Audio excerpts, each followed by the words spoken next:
Hi, I'm Mark Scarbrough, and this is the cooking channel, Cooking with Bruce and Mark on YouTube. And this is actually an episode in a series Bruce and I are doing, Deep Digs, a deep dig into, I don't know, wonky, crazy, weird recipes, unusual recipes. I seem to be taking on some crazy concoctions in this series, and I'm doing this that's in the glass. What is in this glass? Root beer. This is a show about how to brew your own root beer.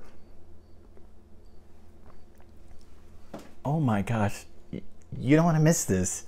Okay, before we get to all of these ingredients that go into making root beer, let me just say that there are two kinds of root beer out there. There is the fermented kind that is beer, that is alcoholic. I'm making non-alcoholic root beer. What I'm really making is root beer syrup, as you'll see, and I'm going to make a syrup that you can add to seltzer to essentially make homemade root beer. Root beer is made, like its name sounds, out of roots. It's a concoction, a tea, as it were, a simple syrup, as we'll get to, that starts with a bunch of roots. So here we go.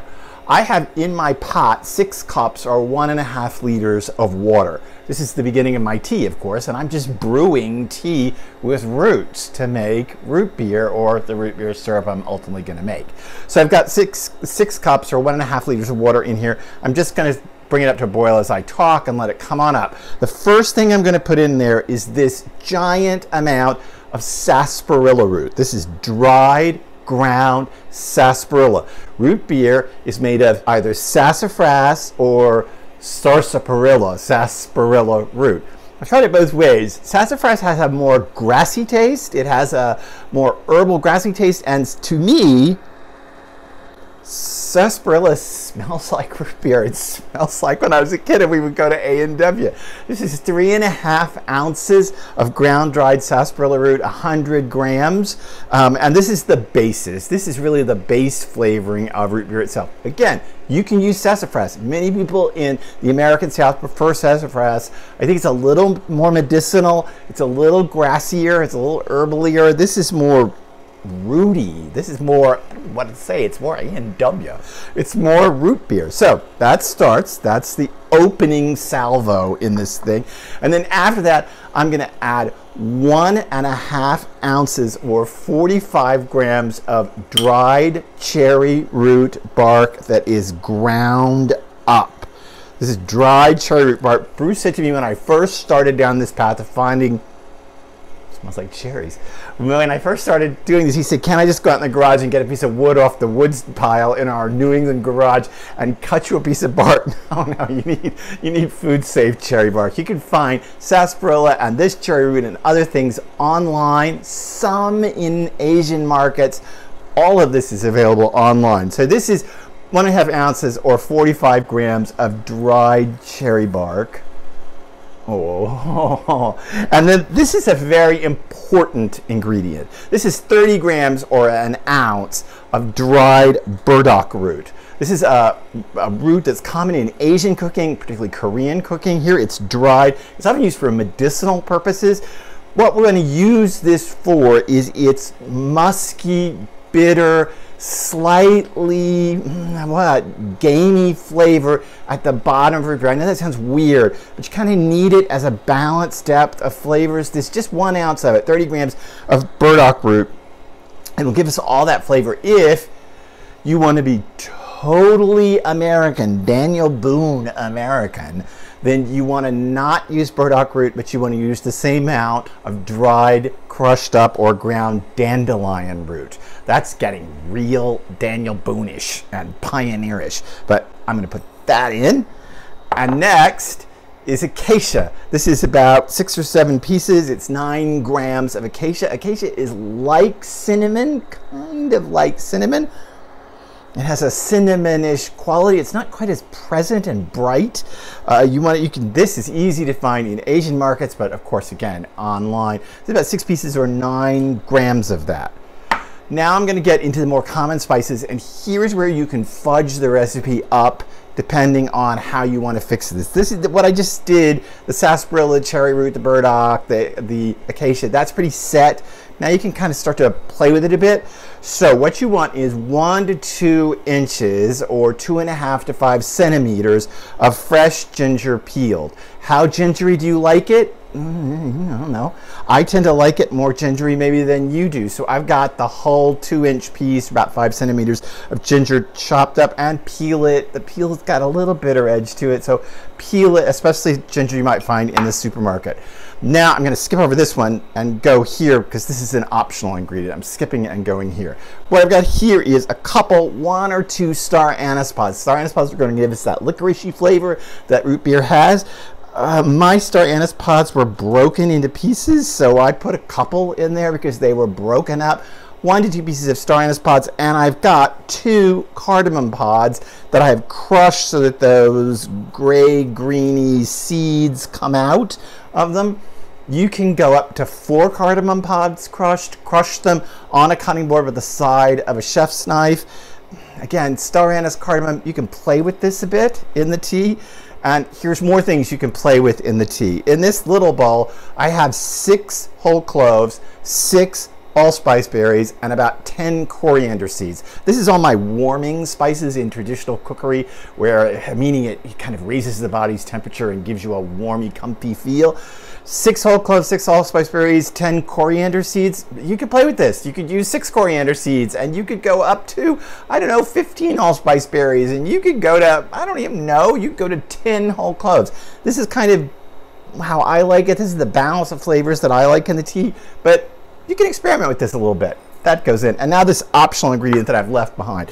These are 2 pieces of dried licorice bark. You can find these in Asian markets. This is food safe licorice bark. It has a, don't think licorice. It does give a little licorice tint to this. Has more of that musky flavor that will help bring forward the sweet, because there's going to be sweet to this. You notice there's no sugar yet in this. Boy, just wait, there will be. So you get all this in here, and you're going to just bring this to a simmer. Once this comes to a simmer, drop the heat and simmer this slowly for 10 minutes. And at the end of that, we'll take the next step. If you look with me down into this pot, if you look down into the pot, you can see there's a bit of impurity in here. Don't worry about it. So after 10 minutes, we're going to put in 1/4 cup or 80 grams. I'm using black treacle. You can use molasses. If you watch my video on how to make parkin, you've got black treacle in your house you need to use up. So I'm going to put in 1/4 cup or 80 grams of black treacle. Again, you can use molasses.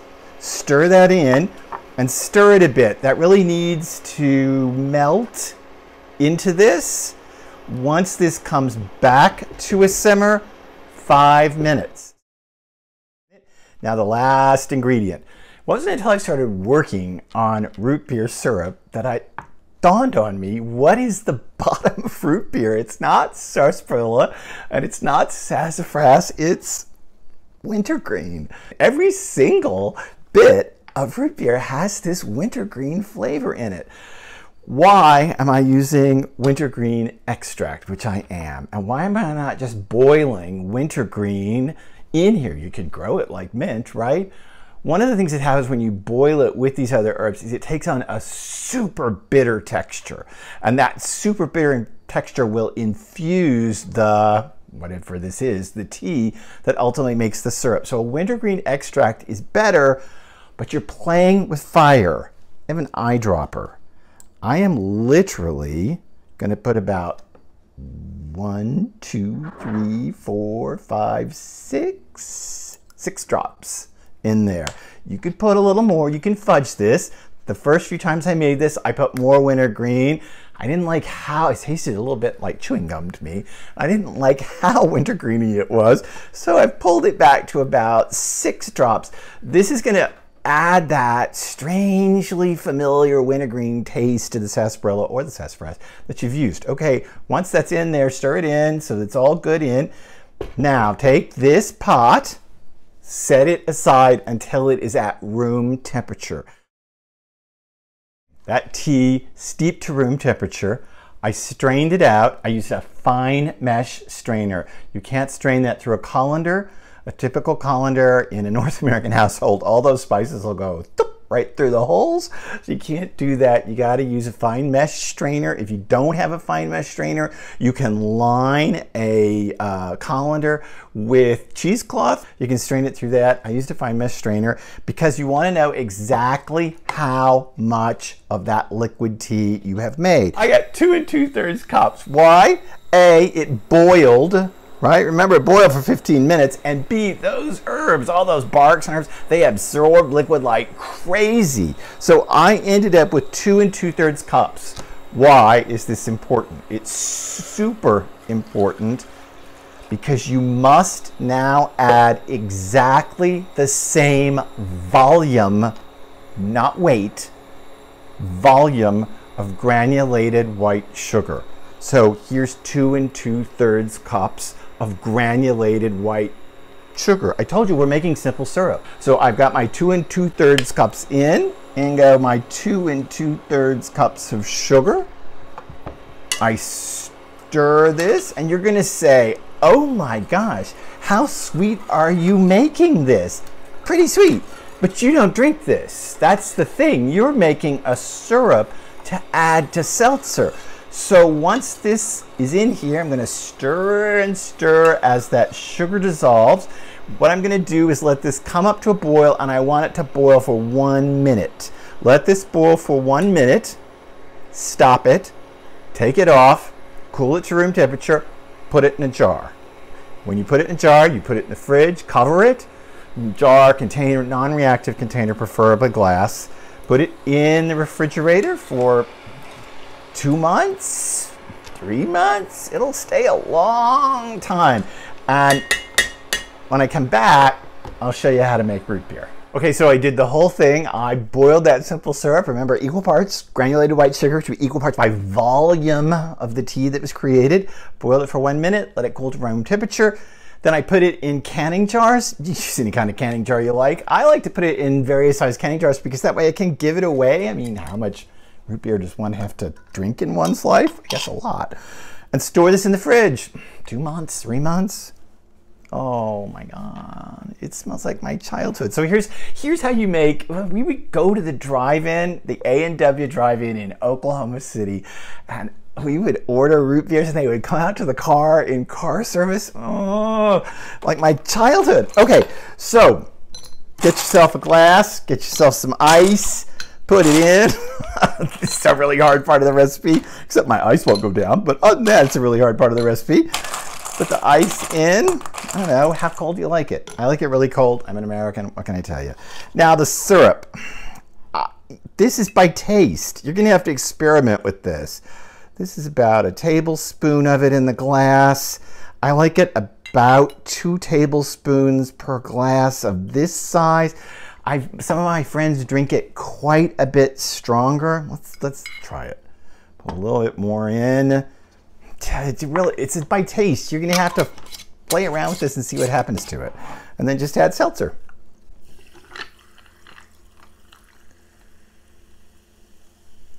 That's it. You can use a long knife. You can stir it up if you want.